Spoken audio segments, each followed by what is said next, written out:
Hello, welcome to my second video clip on an important chapter of auditing, intermediate CMA course, and one of the chapter dividend. Dear students, in every examination, as per my review, one question from dividend is there, and it is one of the important aspect of auditing. Whatever the video recording I have prepared for you purely based on examination point of view, how to pass CMA examination in June 2020 term, and also it will be helpful for the subsequent examinations. What is dividend? First of all, you must have some idea, knowledge about dividend. Dividend generally means it is the return on the investment. A return on investment of shareholders in a company. Return on investment of shareholders in a company. Only the surplus profits. Surplus profits, what do you mean? After providing all losses, depreciation, etc. Surplus profit can be distributed as a dividend. Dividend includes interim dividend. It also includes interim dividend. So students, out of the total profits of the company has to distribute a part of it to the owners of the company, members, the shareholders, because it is the distributable portion of profit out of the total profit earned for the members. Dividend proposed by the board of directors is called the proposed dividend. So the dividend, the amount which is proposed by the board of directors is called the proposed dividend. The board recommends for payment of dividend. The board recommends for payment of dividend. Proposed dividend when consented to by the shareholders, means when the shareholders are consented by the shareholders in the AGM, annual general meeting, that becomes final dividend. Remember, once the directors will recommend, it is the power of the members, the duty and power of the members. The members should have to consent. They must have to agree. Then only it becomes final dividend. The dividend declared by the board for a financial year during the financial year means during the financial year, it's called interim dividend. It is during the financial year, remember. So interim dividend is such dividend which is declared in between two annual general meeting. In between two annual general meeting, the interim dividend is to be declared. Declaration of dividend shall be decided by the board. So it is the power of the board to declare the dividend. The members can exercise the power of declare dividend only if the dividend is proposed by the board. If the dividend is proposed by the board, then power goes to the members. The rate of dividend proposed by the board may be reduced by the members. Students, it's very important, remember, the rate of dividend which the directors can propose, that can be reduced by the members, but in no chance it cannot be increased by the members. So it is beyond the power of the members to increase from the rate of dividend as it is declared by the board. Article of Association does not authorize the members to declare higher dividend. because it is a restriction by the articles of a company. Higher dividend they cannot have against the board declaration than the rate recommended by the board. Remember certain important points. Dividend is generally declared at an annual general meeting because it is an ordinary business of AGM. There are certain businesses to be conducted in a AGM. One of the important business is declaration of dividend. A company which could not declare dividend at an AGM subsequently may do so at a subsequent EGM. Subsequent EGM. EGM means extraordinary general meeting. A company may pay dividend in proportion to the amount paid up on shares. It means the shares up to the extent of paid up value of the shares. As per the paid up value, the dividend you declared. And remember, no dividends are be paid on calls in advance. Very important point. No dividend is declared on paid on calls in advance. Dividend in preference shares is paid in priority to equity shares. Yes, it's important because you know preference shares are preferential rights. Therefore, first dividend goes to preferential shareholders. Dividend preference shareholder as compared to or in priority to equity shares because they have preferential rights. Dividend on preference shares is paid on a fixed rate. Remember, dividend on preferential shares is paid on a fixed rate. Then we'll have to discuss about sources of dividend. What are the different sources out of which the company declared dividend? As you know, Section 123, 124 and 125, 123, 24, 25, 123 is very important and dealing with dividend. Section 123 states the dividend for any financial year can be declared or paid out of the following different sources. One is out of the profits of the company after providing depreciation of a financial year,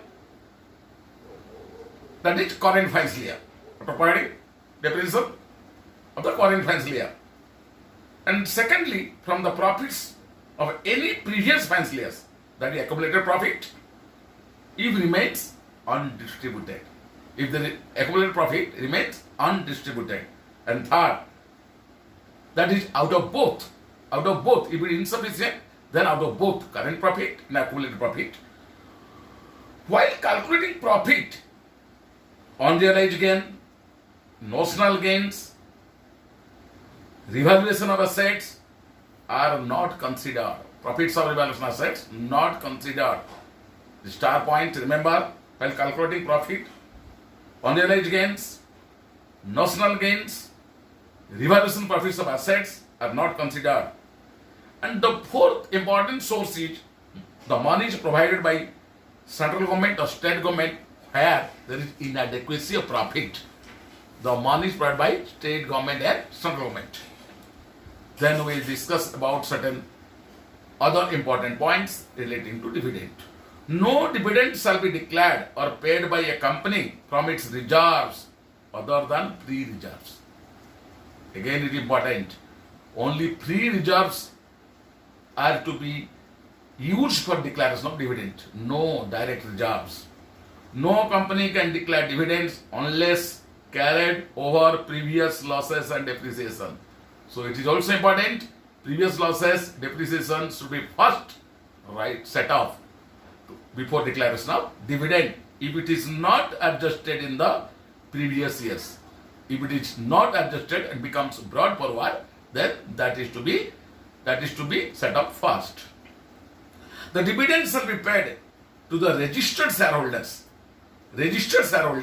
or of the order of the registered shareholders or to his banker.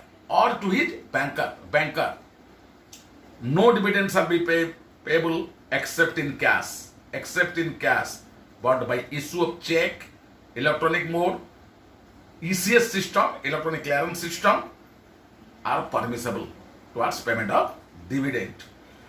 Once the dividend is declared within 5 days, what 5 days, the amount of dividend shall be deposited in a scheduled bank. Scheduled bank, the declared scheduled banks are there. So within 5 days it is to be deposited in scheduled bank with a separate account opened. That account, separate account opened, but this provision is not applicable to government companies. It is not applicable to government companies. Then we'll discuss about what is unpaid dividends. An important section is 124. So it's very important what is unpaid dividend and what is the treatment. Once dividend is declared by a company and it remains unpaid or unclaimed for a period of 30 days from the date of declaration, such dividend shall be transferred by the company within next 7 days. First 30, then 7 days, to a special account in any scheduled bank. Special account to be opened in any scheduled bank. The account name is unpaid dividend account. In the name and style of unpaid dividend account, the company shall prepare a statement in detail. So a detailed statement is to prepare by taking into consideration the names of each shareholder, their last known address, important, last known address, with the amount of unpaid dividend. Okay, how much dividend will have to pay to that shareholder, what is unpaid. And also, the company has an obligation to publish it on the website of the company. The details of unpaid dividend remains in the hands of the company. In the website of the company, it must be placed in the website.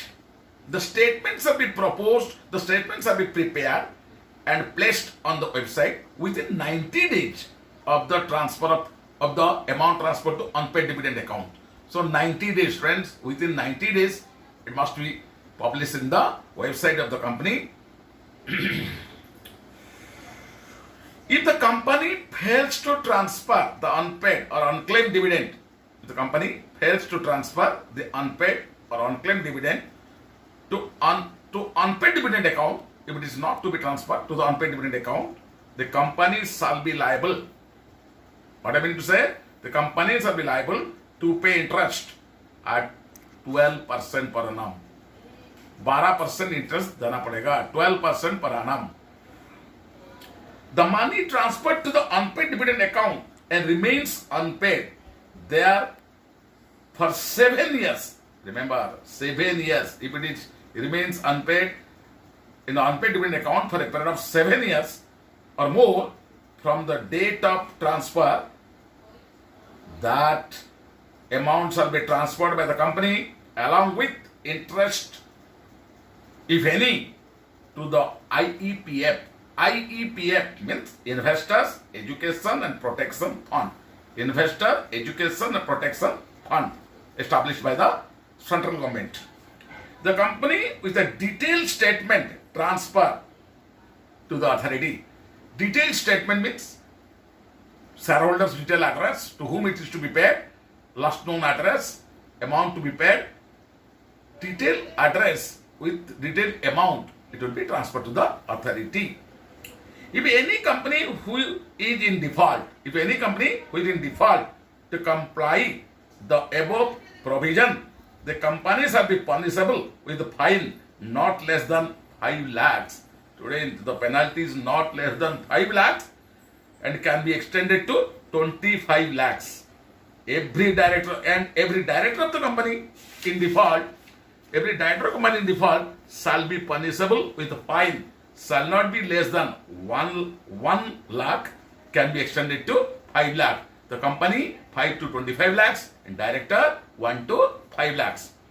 Then one important topic of dividend, that is the Investor Education Protection Fund. What is this? We have to discuss in detail. Investors Education Protection Fund.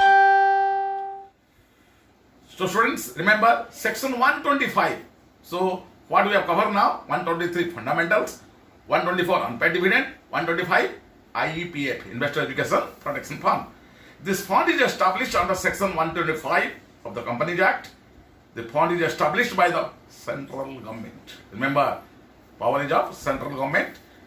And the Investor Education Protection Fund. This fund is established under Section 125 of the Companies Act. And the fund is established by the central government. Central government. What are the sums credited to this fund? What are the funds credited means transferred to the fund are the following sums. 1. Unpaid dividend, amount of companies with interest. Remember. Number 2. Mature deposits remaining unpaid for a period of 7 years with interest. So deposits mature of different persons, but it has not been encashed by the, it has not been paid off. So that amount will be transferred to this IEPF. Mature debentures remaining unpaid for a period of 7 years. So mature debentures which is unpaid for a period of 7 years with interest if any. Grants made by the central government. Central government also made grants to this fund, IEPF, from time to time. Redemption amount of preferential shares. So redemption amount of preference shares is also transferred to this fund if it is remaining unpaid for 7 years. Remember the period of 7 years with interest. Donations. Different donations given to this fund by central government, state government, companies and other institutions. Companies and other institutions. Donations, if they have to make to IEPF, that becomes the fund of IEPF. Interest on investment of fund amount. So IEPF is their own fund. They can also invest, and the interest amount is also the fund of the IEPF. Sell proceeds of financial shares. Not it is financial, it is fractional shares. Fractional. Sell proceeds of fractional shares arising on issue of bonus shares, merger and amalgamation, remaining unpaid for a period of 7 years. So, in case of amalgamation, absorption, as you know, distribution of cash, shares, etc., there are some fractional amount remains, and while also dealing with bonus shares, some fractional amount remains that will also transferred by the companies to the unpaid dividend account. It is a surplus and to be transferred. Then, how the fund amount is utilized? The utilization of fund of IPF, that is to be utilized towards refunds of unclaimed dividends. The shareholders, those are not claimed earlier, they can claim to the IPF with full proof and evidence, particulars, to get their amount refund. Mature deposits, if person can also collect from this fund, so it must be paid out of it. Promotion of awareness program among the investors. Yes, this is for the public. Promotion of awareness program, different seminars, workshops, etc. by the IEPF, Investor Education Protection Fund, for the investment awareness, creating investment awareness and best investment portfolio. The amount can be invested, the amount can be also utilized. Protection of interest of the investors.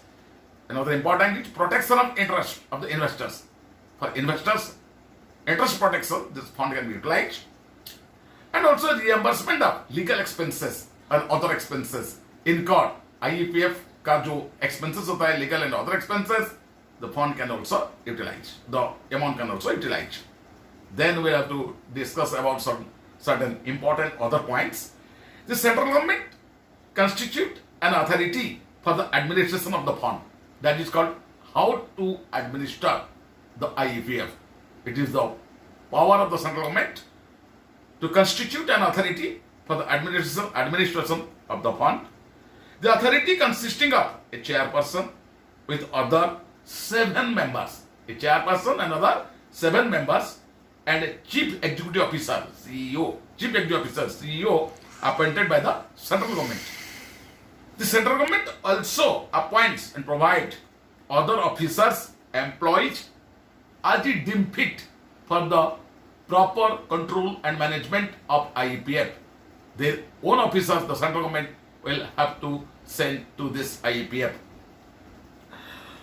The authority is required to maintain proper account. Yes, the IEPF is required to maintain proper account with consultation to C&AG. As you know, students, C&AG means comptroller and comptroller, not controller. Comptroller and Auditor General of India, the highest authority of Indian audit, Comptroller Auditor General of India, and the records, books, etc. maintained by IEPF with consultation of C&AG. The accounts of the IEPF shall be audited by the C&AG of India. Yes, students, the powerful audit is there. C&AG has to audit the books of accounts of IEPF, and the audited account with audit report. The audited accounts and audit report, wherever required, shall be forwarded annually to the central government. Because if it is required, that can be placed before the House of the Parliament for discussion further. So students, with this, from the examination point of view, dividend, utilization of dividend, sources of dividend, what is unclaimed dividend, what is IEPF, what is utilization of fund of IEPF. Everything is complete, and I hope it will reach to the best of your knowledge, add to your knowledge bank, and it is most purposeful, and I think for the examination point of view, for intermediate and final student also, it will be good help. Stay home. At the end, I can say stay home, stay safe, and read out the video time to time. And if you find any of inquiry about any of your sort of understanding, you have all right to come. The video is prepared on dividend for final CMA, intermediate, also the chartered accountant students. This is very useful video. If you find any sort of remarks, you have every right to comment in my channel, and if you like it properly, then don't forget to subscribe it subscribe it maximum for the maximum benefit of other students.